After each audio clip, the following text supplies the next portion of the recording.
Hi and welcome back to Bike Speed. So this week we're dealing with this giant mountain bike of one of our YouTube fans. So with this bike we're going to strip this down for a full rebuild. We're going to fit a left-hand 3-speed shifter. We're going to fit a front derailleur that's missing and all that entails with a fitting on the bottom of the down tube. We're going to do the bottom bracket bearings. We're going to do the front brake cable. We're going to do the rear derailleur cable. We're going to fit a new 7-speed hub and chain.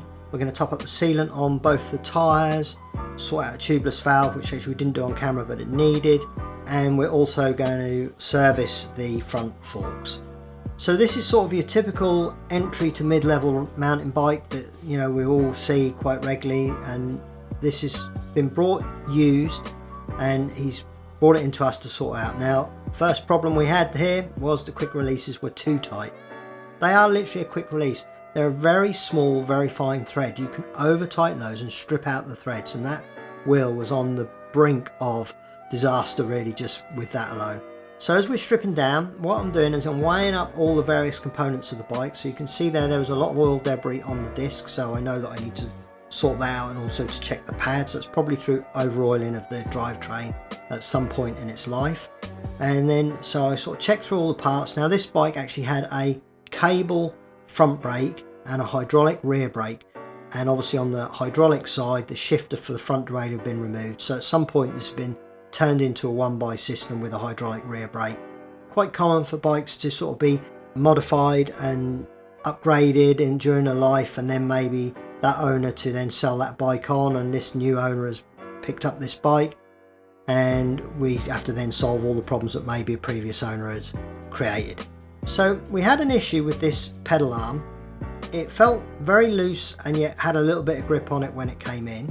You can see here the bolt. When I took that out, there was a piece of plastic in there. That piece of plastic should be on the top of the bolt, not underneath it. It's literally a finishing detailer for the bolt. So that should be there, this side, and it was actually underneath it. So it was around that edge there, which means you haven't got that metal to metal pull-in on that tapered bottom bracket. So we have to discard that and replace that. The bottom bracket bearing itself was very gravelly, so we also replaced the bottom bracket.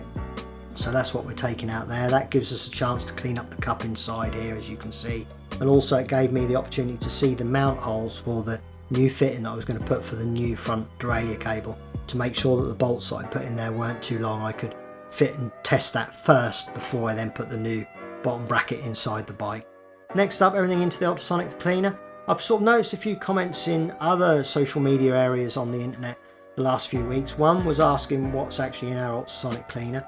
We have the no nonsense degreaser in there, which we're based in the UK. You can buy that in Screwfix. We're not sponsored by those or no nonsense, but it is just a product that works. It's a water soluble degreaser, which means you can wash it off afterwards. So it does its work, and then as you can see here, I'm then washing that degreaser off.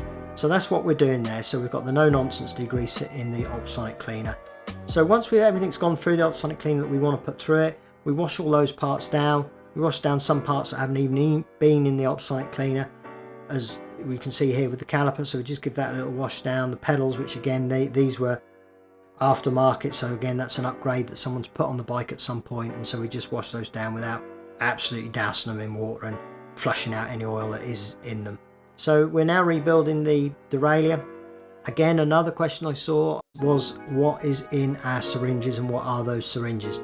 The syringes we buy online, they're what they call a blunt needle syringe, so they haven't got a sharp needle. They're perfect for this sort of thing.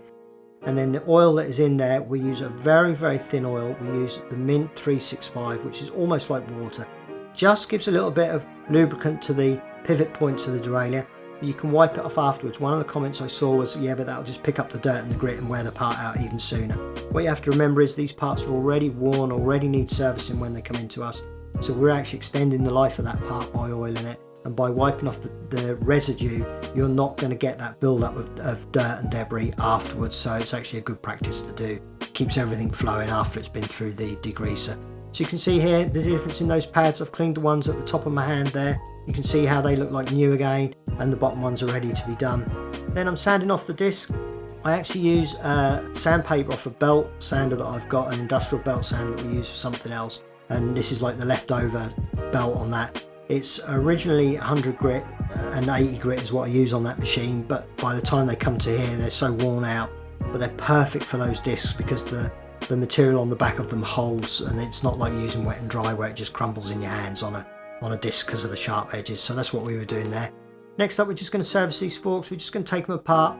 The springs in these are very prone to going rusty, and in this case they weren't too bad, but there was a bit of corrosion forming on the tops of the springs. So we clean out inside the forks there, wash everything down. I also just nipped off, there's cable ties on this front mud protector.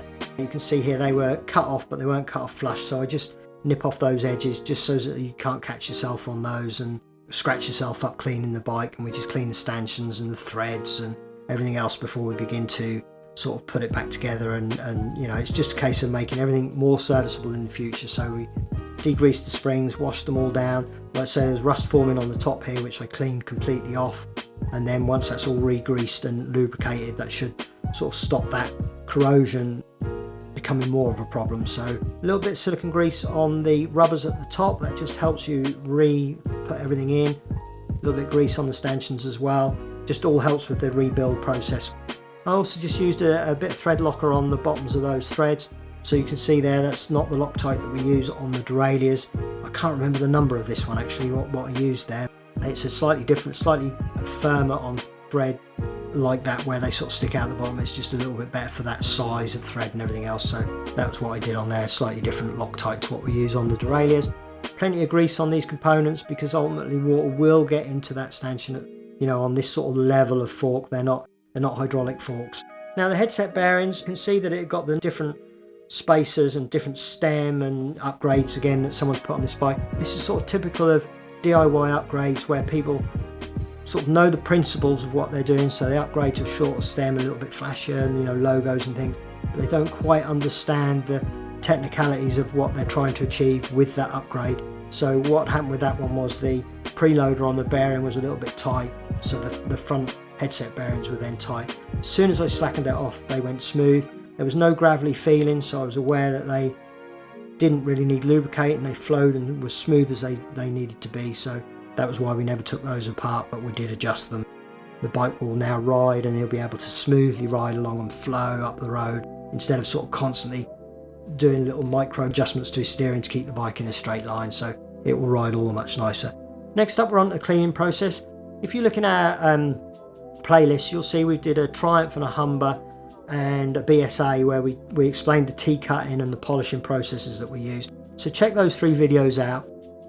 But it's exactly the same on this level of bike. We're T-cutting the frame down first, using microfiber towels so we don't scratch it, and then polishing the bike down. So actually I think, yeah, this is now the polishing stage here with the resin polish. We've washed the bike, we've T-cutted it, got all those scratches out that we can, polished it up with the resin polish, which again we explain in those videos. This video was quite in-depth really in terms of filming, because we had the forks, we had the fitting of a new front derailleur, the servicing and the tubeless tyres, which we're now doing. So I'd like to thank Simon especially for spending the time editing this video. It's surprising how much longer this type of video takes than our regular videos that you see. We have to always sort of account for the time we feel the video is going to take as to whether we're actually going to film a bike. But in the area we're on the east coast of the UK. It is absolutely flat. There's not much outward boundy type courses for mountain biking, so the mountain bike scene is very select in this area. So we actually don't see that many mountain bikes in terms of our type of servicing within the shop. So this bike came in, we know he's a YouTube fan, so thanks very much to that chap for lending us and having this service done, and you know, allowing us to film it and get it onto YouTube.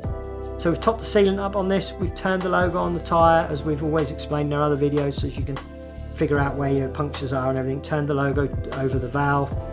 Obviously you get a little bit of mess with any tubeless tyre. Once we've got that wheel sealed back up, we wash it down, then goes on our freshly skimmed disc and freshly cleaned up. We've got fresh bolts in the middle here as well because the old ones were rusty. They're all torqued up correctly.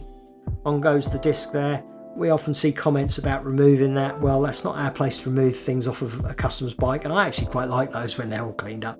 You know, it just makes the bike look like a new bike. It's nice to see. So next up, we're just removing that hydraulic brake, which obviously is aftermarket, putting on a new shifter, 3-speed shifter that we knew would work with the brake that was on the bike. So as we sort of, although the cost involved with putting the 3-speed on the front is there, we're still trying to save our customers money, so we didn't change the brake. So this fitting was actually off a Trek. I found this online, and the specs of it fitted what I needed to do to this bike perfectly. I don't know what would have originally been on this Giant in that bottom bracket area, but I needed some form of stopper for my cable going up to the new front derailleur that I was fitting to it. Again, I don't know what derailleur would have been on this bike at this age, what group set would have been originally on this bike, so I'd had to sort of work out with what's currently available, what frame I had in front of me as to what I needed. So that was a Trek's bottom bracket fitting there for cable guide effectively for the new cabling. So we get all that on first, get the new pedals back on there, and then we can begin to assess our new front derailleur. So it's a Tawny, the same as the rear derailleur and the shifters. So you can see there we've got the little red guide there, which is an installation guide. We take that off straight away. Amazing how many bikes I see in the shop where that's still on there, and a pet hate of mine that is same with turning logos on tyres. Yeah, we put that new front derailleur on there, whipped off that logoed installation sticker. New chain, rear derailleur's on, new cassette, so we're really beginning to get there now with this bike. It's beginning to come along. We know that everything's beginning to work as it should. On go the brakes. Again, we've got this cable brake on the front, so we've got the freshly skimmed pads, cleaned up the caliper, so there's no residue of oils or brake dust or anything like that. And it's all beginning to go together now, and we're just doing the final details. So if you are new here, do like, subscribe and comment. It all helps these algorithms that you hear people talk about on YouTube. It's so important for channels that you help us as much as we're bringing you the content. We're fitting in this new rear derailleur cable here. It was a little bit tricky actually, harder than that little clip there showed to get that fresh cable in there, because we had the rear brake hose and the rear derailleur cable tucked in there around that bottom bracket area. It was quite tricky to actually get that up inside there initially. So we're just putting that new cable on there, also new rear derailleur cable, and so we know it's all fully recabled this bike. So we've got new brake cables, new derailleur cables, and we've even bled out the rear brake, which you'll see momentarily. Do follow us on other social medias. Instagram, I'm about to do a tandem rebuild there. That is one that we decided was just a little bit too big to film. It would just take a little bit long. But that's bearings, spokes, cables, you name it, we're doing it on that tandem. So we're bringing that one to our Instagram. So do check us out. Bike Speeds on Instagram, Bike Speeds on Facebook, and Bike Speeds here on YouTube. So you can see we're just putting the cables on, finishing all the details, getting everything nice. And now you can see, because this rear brake was an aftermarket thought by a previous owner, straight out of a packet there, bled, but you can see this hose is too long, you know, it just sticks up in the air, it's baggy, it's horrible. And I see that a lot where people fit aftermarket brakes where they're a little bit nervous of bleeding them perhaps themselves, so they just whack them on a bike and you've got this hideous amount of excess or even too short on the hoses. So we nip that off, new olive on the end. Once we've got that all set up, we'll then bleed it through just to make sure there's no air, and then we level that brake out and get the new hydraulic fluid in there. I actually use this Cyclo fluid because it's green and it just is a slightly different colour to the Shimano, so when I'm bleeding through like this I can actually see that there's quite a clear oil that's in there, mineral oil, and then once I've bled through you can see that the hose changes colour, it goes green, and I know that I've got my full hose of the fresh oil. Flick the brake a few times just to get any air bubbles out in the brake itself. A little bit of a clean down with some brake cleaner just to make sure we've got no residue on that shifter at all, or indeed on the caliper at the other end. And then we start breezing through the bike with a torque wrench, which again we've explained in other videos. We go through every single nut and bolt that we can with the torque wrench, and just to check that everything is at its correct specifications so that we know this bike goes out and looks and feels like a new bike. And it's amazing what a difference. I mean, this was quite a costly repair for this customer, but you can see what a difference we've made. The bike was good when it came in, but it's gone out looking like new. So I was really pleased with the way this bike came out, and I'm sure the customer is too. So thanks for watching. Do check us out again next week. I'd like to say thanks for watching, and we'll see you again next week. Bye for now.